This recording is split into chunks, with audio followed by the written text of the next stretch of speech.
헌재 수기가 길어지면서 정치권에선 아전 인수식 해석과 설들이 난무하고 국론 분열도 심해지고 있습니다.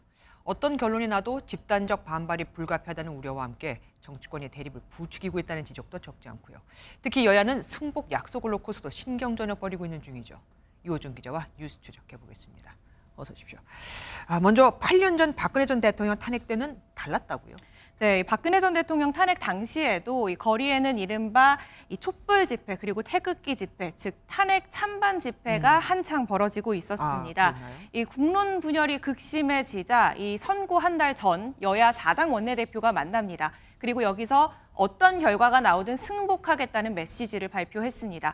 그런데도 광장 열기가 식지 않았고 선고가 임박할수록 극단적 충돌에 대한 우려가 커졌죠. 네. 결국 헌재 선고 하루 전 국회의장이 여야 중진들과 오찬 회동을 했고요. 여야가 다시 한번 승복 메시지를 강조했습니다.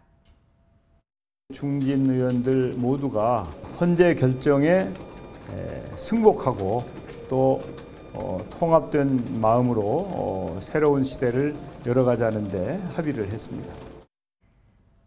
국민 통합, 이 정치인의 책무에 여야가 공감하고 이 뜻을 국민들에게 전한 셈입니다. 지금은 좀 다르잖아요. 네, 여야 모두 승복하겠다라고는 말하지만 네. 서로의 진정성을 의심하고 있습니다. 네. 먼저 국민의힘 지도부는요, 연일 승복 메시지를 강조하면서 여야가 공동선언을 하자는 입장입니다. 탄핵이 기각되거나 각하가 돼도 승복한다는 거냐라며 이재명 대표의 과거 발언도 소환했습니다. 기각되더라도 승복할 것이 아니라 국민의 손을 잡고 끝까지 싸워서 반드시 박근혜를 퇴진시킵시다. 박근혜는 퇴진하라.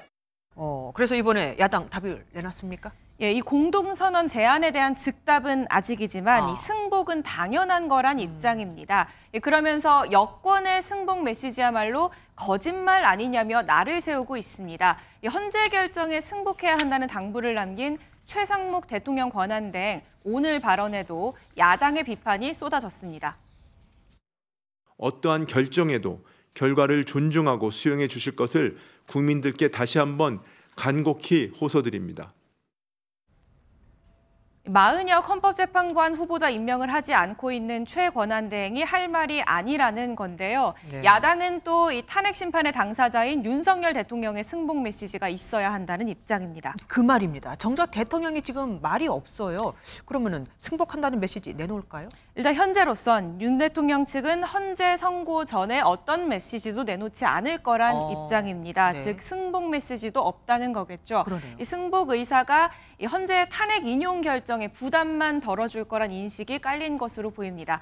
다만 일각에선 중도 확장을 바라는 당 지도부와 대통령 간의 주도권 싸움이 시작됐다는 분석도 나옵니다. 현재 당 지도부는 꾸준히 승복 메시지를 강조하고 있고 대통령 중심으로 뭉친 지지층으로부터 거센 항의를 받고 있는 상황입니다. 네. 한 국민의힘 중진 의원은 대통령 중심으로 지지층이 뭉칠수록 대통령의 영향력도 커질 것이라며 반대로 중도층을 바라는 지도부가 공간을 얻으려면 대통령의 승복 메시지가 나와야 한다고 밝혔습니다. 참 어디로 보나 딜레마네요. 지금까지 이호준 기자와 함께했습니다. 고맙습니다.